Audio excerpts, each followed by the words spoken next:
Bueno, esto sería la quinta, ¿no me equivoco? La quinta clase que venimos en desarrollo. Más o menos ya los temas con los videos que están publicados, yo estuve repasando y quedó muy poquito por decir, porque en la cursada íbamos a hacer esta clase, sería como la última, después hacemos en la próxima clase un trabajo práctico, que ahora yo, cuando terminado esto, entre estos días, ya les voy a ir pasando las directivas de ese trabajo práctico, me lo van a mandar por WhatsApp, por mail, por donde les parezca el canal más adecuado. Y muy sencillo ese trabajo, creo que ya se los había explicado, se trata de periciar algunas fotos, como para que tengamos una idea, y después lo conversamos en la próxima clase. Y finalmente habría una clase de repaso y un mini parcial. Este parcial, todavía no hablé bien con las autoridades del colegio cómo lo vamos a administrar, porque ustedes saben que tenemos dos parciales, en realidad, dos formas de, de tomar parcial. Una de ellas es nuestra interna, para que nosotros conozcamos que los conocimientos más o menos nos manejan, y después va a estar el parcial que va a tomar que va a estar el veedor de la Corte Suprema. No sé qué va a pasar, cómo va a ser ese parcial, porque eso es necesario para la acreditación. O sea, terminando este curso con el parcial que le tomamos nosotros, ya están acreditados para el colegio como peritos procesales, ¿no? Con la especialidad de la matrícula. Pero para que este requisito puedan utilizarlo en los tribunales, van a tener que acreditarse en la Corte Suprema. Para acreditarse en la Corte Suprema, viene un veedor al examen y se lleva ya la nómina con lo que aprobaron ese examen. ¿Qué sucede? En este caso, no sé cómo va, no creo que lo podamos hacer vía estas, porque se designan 2 turnos por año. Así que este año sería más o menos cerca de la fecha que nosotros terminamos la cursada. Si esto no pasa, puede pasar dos cosas. O que la Corte Suprema, no creo, porque está bastante complicada con el tema de también salir por estas plataformas en su, ¿cómo es? En el propio desarrollo de su actividad, así que no creo que se tome la molestia de venir a hacer el parcial con nosotros a través de esta plataforma. Igual también sería medio complicado para tomarles a cada uno, no veo que sea posible. Por lo tanto, quizás quedan con un preingreso y la acreditación final se haría cuando ellos puedan tomar el examen, capaz que en el próximo llamado. Así que seguramente ese va a ser el canal que van a proponer. Lo vamos a saber en estos días, más adelante, así que eso se los comunico por el chat. Bueno, la clase de hoy, a ver si ya saben cómo es la mecánica. Si quiere alguno, me levante la mano. Descubrí que acá hay una forma de levantar la mano, ahora se la voy a mostrar. Déjeme, bueno, no sé dónde está, ahora se me fue. Pero, porque yo soy el que está, no puedo levantar la mano porque yo soy el administrador, pero si ustedes se fijan abajo, donde están las reacciones, creo, hay algo así, ¿ve? Por ejemplo, yo estoy poniendo una manito arriba, ¿la ven? Bueno, si ustedes hacen eso, yo noto que me quieren hacer una pregunta o algo, o no se entiende, o se corta el audio, avísenme, ahí está ese Ignacio que veo que no lo estoy viendo, pero que me está escuchando atentamente. Bueno, ¿hay alguno que tenga alguna pregunta previa antes de pasar al tema, que igual el tema es final y englobador de todo lo demás, pero si alguno quiere preguntarme algo por lo que estuvimos viendo hasta ahora, me avisan y si no, arranco directamente con lo que es la clase. Veo que estamos todos bien, que ya entendieron perfectamente todo lo anterior, de acá para atrás me quedo tranquilo, no hace falta que hagamos nada, bien, las caras lo dicen todo, así que igualmente saben que ahí estamos con una manito arriba, así que ya admito a alguien y te doy paso, José, para que me digas a ver qué consulta, ¿no? Bueno, no te doy No, paso. no, era ¿No? para probar nada más. Perfecto, bueno, Para probar. ahí te corto el audio entonces, perfecto. Bueno, esto está conectado Yamil, que yo lo estoy viendo. Bien, gracias. Bueno, vamos a arrancar un poquito. Acá la realidad es que siempre trato de que en estas clases, tengo que sacarte la mano para... Ahí está. En estas clases presenciales que teníamos hasta este año, que nosotros vayamos entendiendo todos los temas y que en esta clase casi final podamos hacer podemos como englobar el tema de qué se trata lo que vamos a realizar para adelante. Lo primero que quiero que conversemos o entendamos es, ahora ya finalmente, que sabemos, que ya leímos, que ya entendimos más o menos de qué va el asunto, tratemos de entender, y yo vuelvo con siempre estas premisas del principio de la palabra y todo lo que siempre les digo como algo medio raro, pero para que ustedes vayan abriendo la mente un poquito, es este concepto de qué es una prueba pericial. ¿Bien? Porque lo tenemos todos en la cabeza. ¿Quién me tiene el audio abierto y me pone música encima? No veo. Estamos todos. ¿Quién porque están ingresando, perdón, ¿eh? Y esto hasta que lance me va cortando. Bueno, ¿qué concepto tenemos por prueba pericial? A ver si alguno me ayuda y me puede definir qué es una prueba pericial. ¿Nadie? ¿No tienen ganas de hablar? Hoy es solo escuchar nada más. Este, Hola Marisa, ¿cómo te va? Ya la vi que entró. Bien. Bueno, como principio, la prueba pericial, lo que es el concepto de prueba pericial, me lo va a dar el artículo 244 del Código Procesal Penal. Bien, yo utilizo la más de las veces el tema penal porque es el tema que mejor manejo para poder explicarles y para poder que nosotros entendamos todo. Pero bueno, el 244 del Código Procesal Penal es el artículo que a mí me define cuestiones para... Después vamos a hablar un poquito y vamos a ver por qué es tan importante que yo lo defina desde ahí. El artículo 244 dice, se podrán ordenar pericias siempre que para conocer o apreciar algún hecho o circunstancia pertinente a la causa sean necesarios o convenientes conocimientos especiales en alguna ciencia, técnica o arte. A ver, es muy claro esto, ¿no? Pero yo quiero que profundicemos un poquito y entendamos algo puntual. Eh, Pareciera como que el legislador entiende que la tarea nuestra es para suplir la tarea de otro. ¿Se dan cuenta? Eh, Ahí me empiezan a escuchar, que bueno, porque con las caras me lo dicen todo. ¿Qué pasa? Lo ideal en un sistema judicial, en un sistema jurídico, sería que el juez, que es una persona como nosotros, no solamente conozca del derecho, sino que además conozca absolutamente todo en la vida, nos puede hablar de cuestiones normales o también de cuestiones puntuales de cada uno de los casos que trata. A ver, un juez tendría que conocer desde lo que significa una palabra en latín aplicada al derecho, como desde conceptos de anatomía, conceptos para poder hacer una pericia psicológica, para poder hacer un balance contable, y el juez obviamente que esto no tiene la posibilidad de alcanzarlo todo. ¿Debería? Sí, pero es imposible porque no existe una persona que podamos designar como juez que cuente con todos estos requisitos. Es más, yo en el ejercicio de la profesión me he encontrado con jueces que directamente que yo creo que no sabían ni leer y escribir. Lamentablemente lo digo, pero pasa. Entonces, ¿qué nos sucede? Nos sucede que la tarea del perito la entiende el legislador como aquel que va a suplir esa deficiencia que tiene el juez. ¿Ven cómo empezamos a ver de otra manera cuál es la tarea nuestra? Y es importante verlo así, porque si no, nosotros pensamos, no entendemos por qué una pericia, lo entendemos, pero no entendemos finalmente en el espíritu de lo que estamos trabajando. ¿Para qué nos sirve conocer esta aparente boludez que digo? Nos sirve para entender cuando nosotros desarrollamos ese escrito pericial, entendamos a quién va dirigido este escrito pericial. ¿Bien? Entonces, si entendemos a quién va dirigido este escrito pericial y entendemos que estamos supliendo una dificultad que tiene el juez, también podemos entender que somos parte de esa sentencia y parte de ese razonamiento judicial. A ver, ¿cuál es el criterio de decisión que debe mantener un juez? Y esto lo tienen que establecer. Lo tienen que tener en su cabeza también a la hora de presentar una pericia.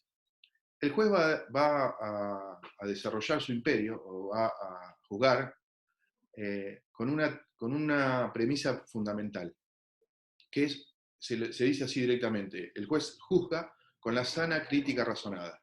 Bien, esta expresión, que parecería muy rebuscada, no es otra cosa que el criterio con el cual tiene que escribir el juez a la hora de dictar sentencia. Ese dictado de sentencia tiene que estar establecido dentro de este parámetro, la sana crítica razonada. Muy específico y muy amplio a la vez, porque por sana crítica razonada puedo entender un montón de cosas. ¿De dónde viene este desarrollo de esta palabra? Viene de un lugar fundamental. Ahí está. Ahí veo que sigo silenciando a todos. Ahora sí. ¿De dónde viene esta? Porque durante el desarrollo del derecho ha pasado que los criterios de dictado de sentencia han pasado a un devenir bastante complejo. Al principio, el juez debía exclusivamente adecuarse a una prueba, ¿no? Mucho más al principio, podríamos decir que el juez era aquel que simplemente representaba. Esto es interesante verlo porque así vamos llegando a lo que quiero llegar. El juez representaba simplemente la figura del rey en lugares donde el rey no tenía acceso de imperio. O sea, antes lo que se dirimía entendiendo que se le pedía al rey, en la Edad Media, en la época medieval, se le pedía a este rey que intervenga porque había un conflicto que no lo podíamos resolver entre las partes, ¿no? Entonces el juez venía a formar esa figura del que ahora conocemos como juez. A medida que se fue extendiendo el imperio, que la civilización fue avanzando, aparecieron lo que llamaron los pretores en la historia. Los pretores eran aquellos que cumplían la función del rey como jueces, pero alejado en el territorio, porque capaz que un noble no tenía la capacidad para poder dirimir. Así empieza a volcarse lo que era algo oral, como siempre, como lo es, como ahora está tendiendo también, el tiempo a veces parece que sea circular. Antes los pleitos se dirimían en una cuestión oral, se paraban en una plaza pública, decía cuáles eran las cuestiones que se le había afectado de la otra persona, y en esa plaza pública aparecía el rey y decía, bueno, la razón la tiene fulanito, y ahí se terminaba el asunto. Lo mismo pasó después con los pretores. ¿Pero qué pasó? Estos pretores, o estos encargados de administrar justicia en los territorios donde el rey no podía acceder físicamente, necesitaban tener una constancia de lo que había sucedido en la causa. ¿Por qué? Porque si no, era la palabra de ellos contra el otro que lo acusaba. Porque ahí empieza a aparecer lo que se llamó la vía recursiva. Aquellos que no quedaban conformes con la sentencia de este pretor, podían recurrir al rey para decirle, mire que yo sigo teniendo razón. Porque finalmente el único que tenía la potestad de poder dirimir un juicio con justicia era aquel que estaba designado divinamente por Dios, que era el rey. ¿Bien? Hasta ahí estamos en algo claro que sucede en la historia y que tendría que profundizar mucho para poder explicar cómo era este sistema de imperio que tenía, esta potestad que tenía el juez que le permitía este desarrollo. El pretor no la tenía tanto, porque en realidad era un enviado, era un representante del rey en un lugar. Así se formó el sistema inquisitorio escrito y secreto. ¿Se dan cuenta? O sea, a raíz de la necesidad que tenía el pretor de dejar constancia de lo que pasaba en ese momento, en ese acto, apareció el sistema escrito de juicio.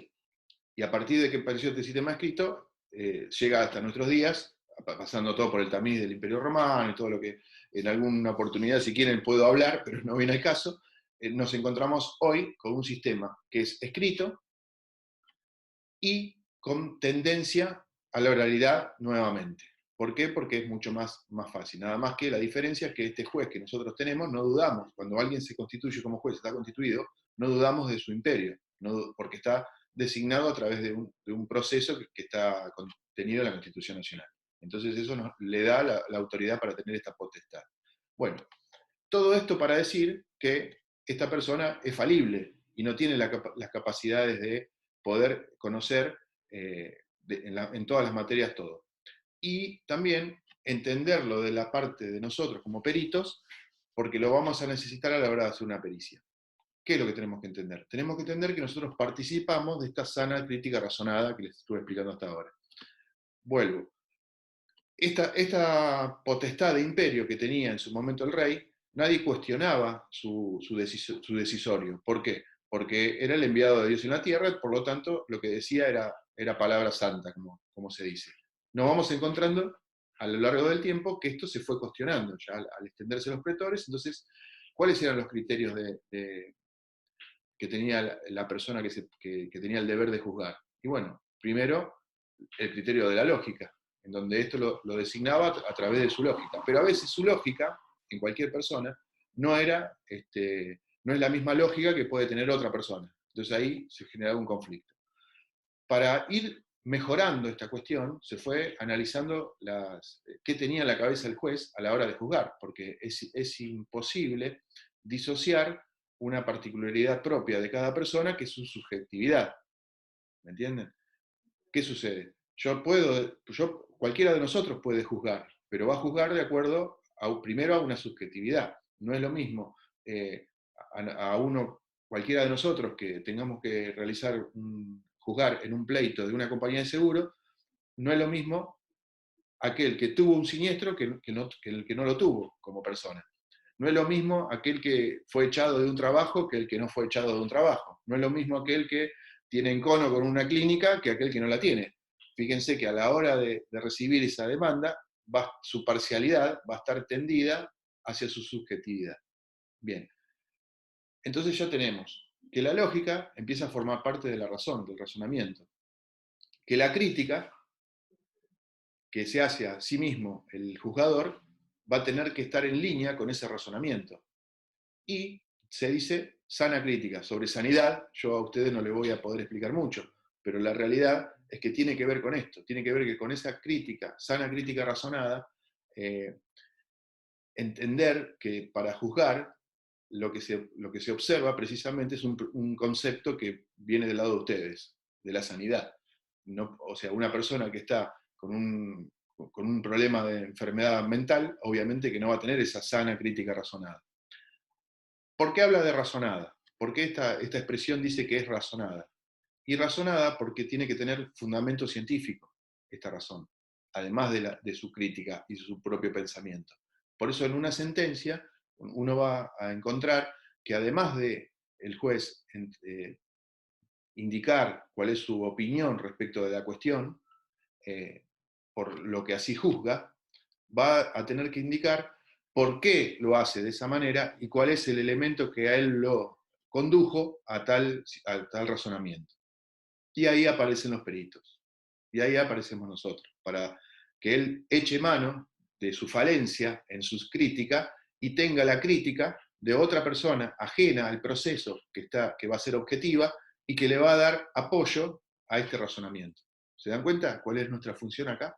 ¿Cuál es nuestra función? O sea, si yo le preguntaría a cualquiera cuál es la función del perito, me diría, y el perito tiene que hacer una pericia porque tiene experiencia en algo y va a ser un auxiliar porque ese juez no tiene esa experiencia. Pero no, yo les doy un paso más adelante, yo les propongo pensar un poquito más en esto.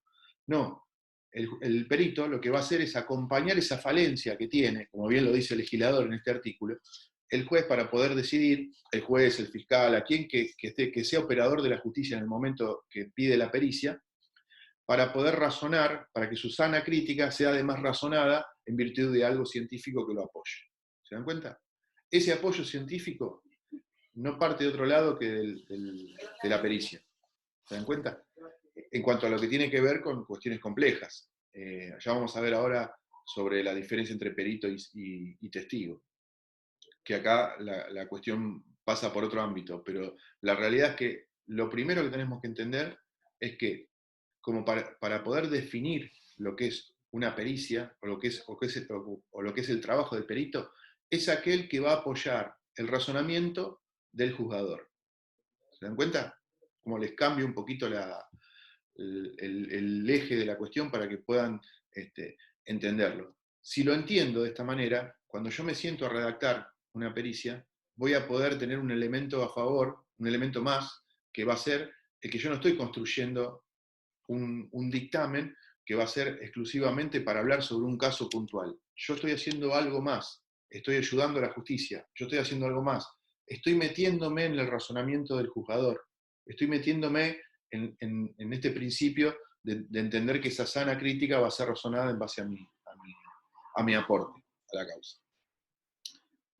¿Para qué les cuento todo esto? ¿Para qué trato de que ustedes empiecen a pensar un poquito más desde el derecho una cuestión que es prácticamente técnica? Para que no fallen en el trabajo, punto número uno, para que ustedes puedan realizar una pericia que realmente sirva para su objetivo, que es el de ser auxiliar de esta persona que tiene que juzgar, por un lado. Pero esto sería sencillo, sería, Bueno, está bien, me estás diciendo algo que yo lo voy a entender de alguna manera antes o después durante mi desarrollo pericial. Me lo adelantás, está bien. Pero otra cosa más, y esto siempre insisto, y creo que ya venimos hablando, ya ni me acuerdo las veces que lo dije y no sé las veces que lo dije con ustedes. El tema de entender que este juego dentro del derecho tiene que ver con mucho más que el juez que va a dictar, sino también la balanza. Vieron que la justicia utiliza una balanza, ¿no?, para su designación. La balanza me importa dos partes. Me importa una parte que quiere una cosa y otra parte que quiere otra. A ver quién tiene más peso va a determinar si esa balanza queda equilibrada o no queda equilibrada. El abogado de un lado va a tratar de que esa balanza vaya para su lado y el abogado del otro para el otro. Y ustedes en el medio. ¿Cuándo es inobjetable una sentencia? Una sentencia es inobjetable cuando se cumplen estos presupuestos de la sana crítica razonada y está apoyada en rigor científico de ese razonamiento. ¿Cuándo una pericia va a ser incuestionable? Precisamente en el mismo momento, con el mismo criterio. Cuando ese dictamen que van a hacer ustedes, que nada más la única diferencia entre una sentencia y un dictamen es que la sentencia la hace un juez y el dictamen lo hace un perito. No hay otra diferencia. Solo que está enfocada en su expertise, en su parte que les compete. Yo me he visto, yo esto lo aprendí a lo largo de mi desarrollo como perito, inclusive antes de ser abogado. Un segundito. Oh. ¿Me escuchan? Se me cortó. Ah, está. Bien. Antes de ser dame un segundo porque mira, nunca me pasó que se me corte. Hoy me parece que en cualquier momento se corte. Si llega a cortar, vuelvo a dar y empezamos otra vez. La realidad es que decía que con este conocimiento que ahora tienen ustedes y lo que me ha pasado a mí, he descubierto a lo largo de mi desarrollo, o he empezado a entender esta cuestión, cuando mis pericias formaban parte de la sentencia.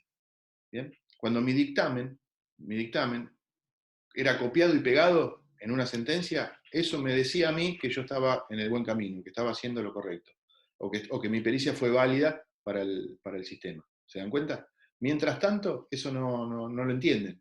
¿Bien?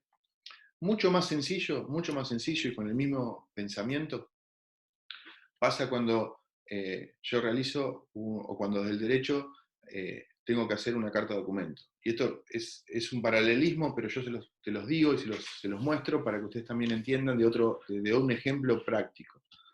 Cuando nosotros realizamos, a usted le ha pasado miles de veces tener que, o haber recibido una carta de documento de otra persona que ha requerido, ustedes también, teniendo la necesidad de hacerlo, han mandado una carta de documento.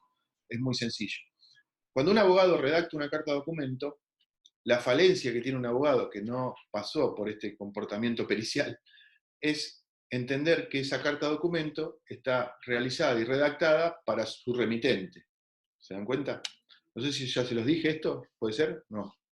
Bueno, bien, entonces continúo. ¿Qué sucede? Cuando una carta de documento se redacta, ¿en quién se piensa cuando se redacta esa carta de documento? Va a ser el factor fundamental para que esa carta de documento tenga validez o para que cumpla el objetivo que necesitamos. ¿Bien? Cuando yo redacto una carta de documento, hay un remitente, que soy yo el que la redacto, o mi cliente, y hay un destinatario que es la otra persona quien va a ser el objeto de recibir la carta, a quien el correo va a llegar a su puerta y le va a dar la carta de documento. Y en donde se lo va a mencionar a él, le va a decir: señor, yo le estoy mandando una carta de documento para que usted me pague los alquileres que me adeuda, o para que usted, no sé, o lo despido de su trabajo porque no me sirve más en la tarea que está realizando. Cuando pasa esa situación, lo más simple es que una persona piense que, tanto cuando la redacta, cuando la recibe, que esa carta de documento va en esa línea entre el emisor y el receptor. Yo la mando para que él haga o deje de hacer tal o cual circunstancia. Y esto no es así. Cuando se piensa de esa manera, la carta de documento tiene una falencia. Y cuando se piensa de esta otra, la carta de documento tiene un resultado positivo. Cuando un abogado piensa en una carta de documento, en quien está pensando cuando lo redacta es el juez. Es aquel que la va a recibir en un juicio, porque si no, no sirve. Esto pareciera que es algo sencillo, pero no pasa. Ustedes mismos, cuando ustedes hacen un contrato de alquiler, que es una cosa, yo le digo esto porque es una cosa muy común que lo podemos, estoy buscando algo que sea común a todos. Cuando hacen un contrato de alquiler, ustedes lo leen y lo firman pensando que ese contrato de alquiler está destinado a ustedes, y no es así. Este contrato de alquiler se está haciendo para algo. ¿Bien? Siempre en el derecho decimos que los contratos están hechos para el incumplimiento. ¿Por qué? Porque si yo hago un contrato, el cumplimiento, a ver, me están hablando, lo que me ponen mucho lo hago después. Ahora les vuelvo a decir el sistema. Cualquier cosa me levanta la manito, me hace una marca y ahí yo contesto. Vuelvo a esto. El contrato de alquiler yo lo hago, lo firmo y lo leo entendiendo que es para mí, para que yo no deje la luz prendida a la noche, para que cierre con llave la puerta, todas esas cláusulas puntuales que tienen en el contrato de alquiler o que tengo que pagar del 1 al 10, si se cumplen esas causas, yo voy y pago del 1 al 10, y yo voy y limpio el departamento cuando me voy, y yo termino mi contrato y no hubo ningún problema, el contrato no tiene ningún valor, no sirve para nada. Es así. ¿Cuándo empieza a servir un contrato? Cuando hay un incumplimiento. Entonces yo me valgo de ese contrato para realizar un reclamo. ¿Para quién está dirigido ese contrato en ese momento? Para el juez que lo va a agarrar y lo va a evaluar. ¿Se dan cuenta? Entonces yo empiezo a cambiar mi cabeza, empiezo a pensar de otra manera. Inclusive ahora, cuando vayan a firmar un contrato de alquiler, se van a dar cuenta y van a empezar a leerlo de esta manera. Este ejercicio es el que yo les propongo y este ejercicio es el que yo quiero transmitirles, como siempre les digo, porque no tiene que ver tanto con el desarrollo de la cursada, el que ustedes entiendan la ley, porque la ley es muy entendible, está ahí en los libros, sino que en el ejercicio, cómo yo voy a tener que trabajar. Y para poder trabajar tengo que tener este pensamiento. Antes o después lo van a entender. Antes mejor, así ustedes ya tienen un camino desarrollado. Por eso que trato de pasarles mi experiencia y también un poquito de conocimiento en lo que tiene que ver. ¿Cuál es entonces, para redondear antes que se me termine de cortar y salgamos de vuelta? ¿Cuál es el mensaje? Es, entiendan, cuando lean, cuando se acerquen al derecho, cuando observen una causa, cuando hagan una pericia, cuando terminen un dictamen, que el objetivo es, tenemos que pensar en el juzgador, tenemos que pensar en aquel que va a leer la pericia. Ni siquiera tenemos que pensar en quien me la da, ni siquiera tenemos que pensar en quien me la propone, ni siquiera tenemos que pensar en la otra parte. Primero tenemos que pensar en el juez. Y si esa pericia va a estar dentro de su sana crítica razonada, es una buena pericia. Si no, busquemos la vuelta para que vaya por ahí. Luego de pensar en el juez, pensemos en las dos partes que están en esta balanza. En la nuestra, y pensemos como abogados del diablo, pensemos en el otro, qué es lo que va a tratar de oponer, para finalmente tener todo el campo cubierto y poder entender. A ver, ¿quién me pregunta acá? Marisa, ¿puede ser? ¿Te doy audio? ¿La haces la pregunta que a veces está muy buena?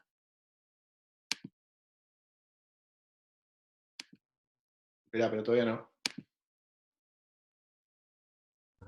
Ahí está, ahora sí. Ahora, no, cuando vos hablas de las pericias, yo entiendo, todos los que estamos acá generalmente van a hacer pericias en su materia para diversos juzgados, ¿cierto? Correcto. En mi ámbito yo estoy muy limitada porque trabajo dentro de un juzgado de familia, entonces mi pericia va siempre en función de esta temática. A lo que yo voy es a lo siguiente. Muchas veces pasa que el abogado de las partes dice, no, mi cliente no dijo eso, no, no es así, una cosa muy pueril, muy infantil, un escrito, eh, nada, como mentira lo que vos dijiste. Y el juez me pasa para que yo diga algo respecto de eso. Entonces yo siempre pongo, bueno, en realidad la evaluación que uno hace es una evaluación del discurso, donde uno puede tomar una parte textual del discurso, porque viste que mis periciados, digamos, siempre se hunden, siempre yo estoy esperando ahí la frase matadora donde los reviento, porque es donde da cuenta de la violencia, de la intimidación hacia el otro, etcétera, que son las cosas que yo generalmente evalúo, de la manipulación, de lo malintencionado, de cómo llevaron algunas cosas, etcétera, todo teniendo en cuenta que son divorcios, tenencias, pibes en el medio, etcétera. Entonces yo a veces tomo textual algo, ¿me entendés? De lo cual me prendo para después desarrollar.